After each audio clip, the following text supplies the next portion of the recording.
we tried to just go off for the interview. He was supposed to come back at night and have this dinner that we were throwing with a bunch of friends. But the night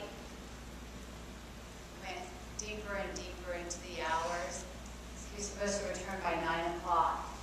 He didn't come back by 9. He kept calling his phone, and the operator kept saying, the phone service isn't working, try back again. And by 10 o'clock, we just had no clue where he could be, because it was really unusual for him not to contact his wife. And we went onto his laptop, and on his laptop, we figured out that he had gone to this meeting, and he had set up this meeting with a man who used an email address that said nobadmashi@yahoo.com. And as soon as I saw that, I knew there was trouble. Because in Urdu, the language of Pakistan and many Muslims in India, badmashi means troublemaker. And so the email sender was basically saying no troublemaker. But it was ironic, and it was something that somebody inside of the region would, a red flag would go up. And as soon as I saw that email address, I thought to myself, this isn't good. This is trouble. And as the night wore on, we realized that, in fact, Danny had been kidnapped, that he had been taken from this interview from which he thought he was just going to come back home. And over the next couple of days, we got photographs of Danny in captivity. He had a gun to his head, and his hands were in chains. And I learned that the men who had dropped off the photos of Danny in captivity were men who did that at a mosque in Karachi. They basically used the mosque as a safe house for this exchange that sent these photos out into the world. And it struck me at that moment, the irony that these men could go to the mosque, but I as a woman couldn't enter that mosque. And then I learned over the next days that the men had done their prayers during their strategy sessions.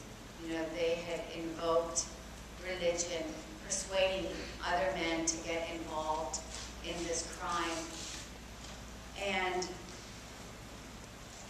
what I also learned was that the man who had committed the crime of being the mastermind of this kidnapping was a young man who grew up in London.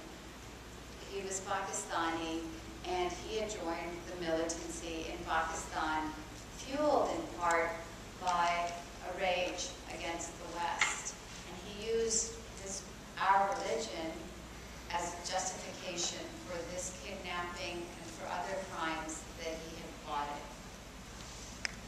In the 5th week, then, of trying to search for Danny, the police came one night. The FBI had arrived, and we got a knock on the door, and they said one of the police officers said to Marianne, "I'm sorry, I couldn't bring your Danny home," because they got the video that documented that he had in fact been slain, that he'd been murdered in execution style, and the men had him say as his last words, "I am a Jew," because in their minds, Danny's Jewish identity justified the murder.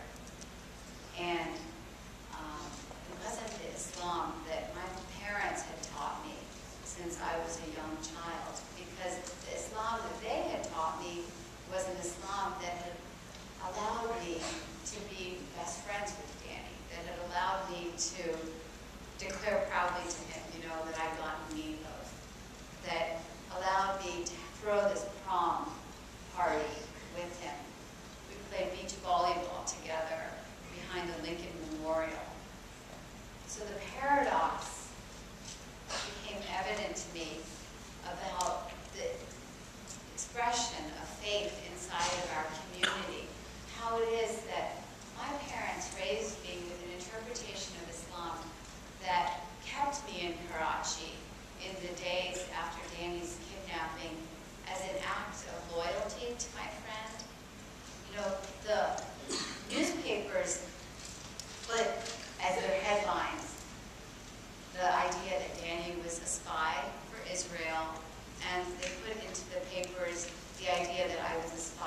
India, because having been born in India, they could then blame the crime on their arch rival, India. And it was dangerous.